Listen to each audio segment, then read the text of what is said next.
They succeed because they think they can.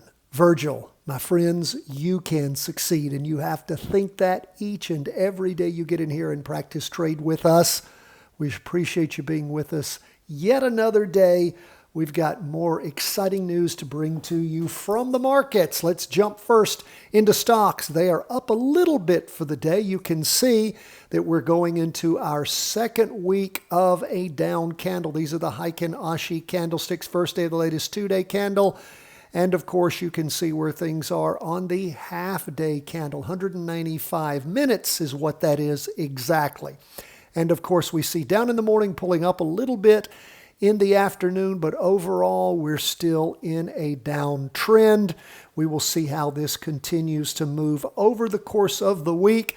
We have the down trade set up. We entered that at the end of the day, well, in the afternoon on Friday.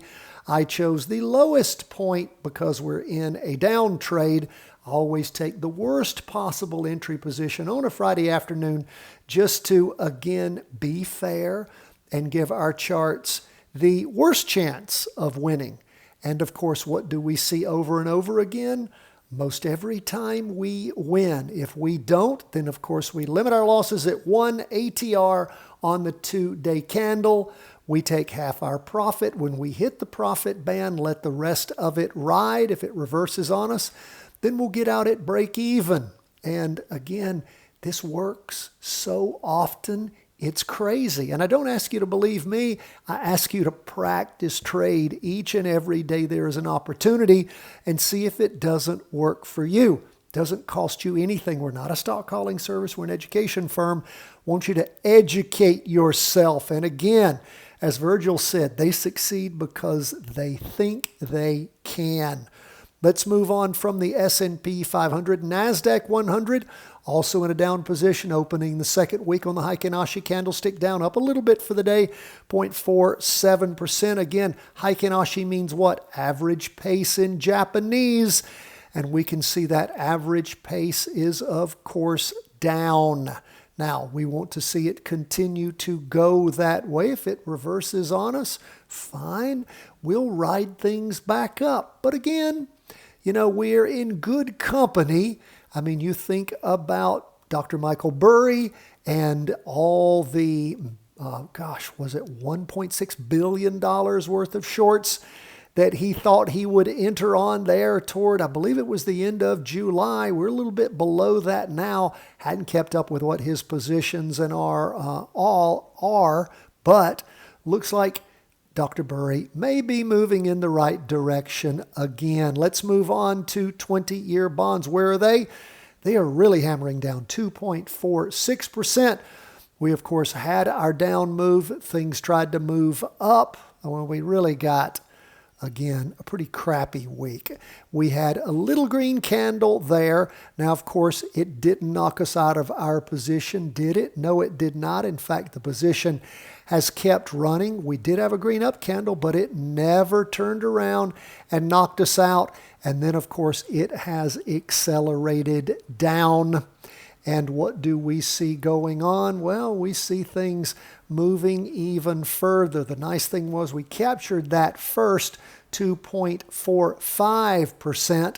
And then, of course, things now started accelerating, moving back down. If we go all the way back to the week beginning the 5th of September. Remember, we had a holiday on that Monday, and things in bonds have just continued to accelerate. Now, as we watch where bonds are, we can see that the 2-day and the half-day, look at all that volume on the 2-day, look at all that volume on the half-day.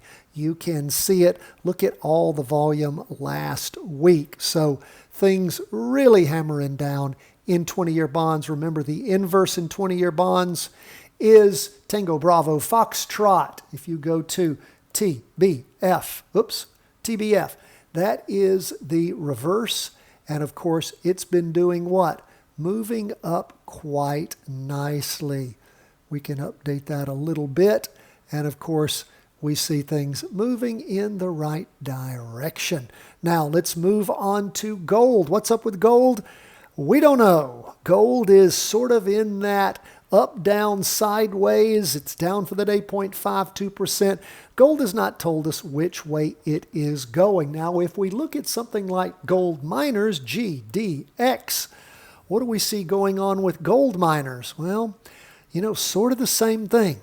It was up the last 2 weeks and then starting this week off down. So the gold miners aren't helping us much in that sector either. Gold is just sort of in that no man's land of just slipping sideways. So we'll stay away till it tells us what it's going to do. Now look at Bitcoin. Last week we had a green candle, not a powerful up candle, but it was green, not powerful volume last week. What's going on this week? Starting the week off, again, down just a little bit, 0.69%. That's 0.69%. What do we see going on there? Not much. A little red candle. Hard to even see what it is. Let's zoom in there.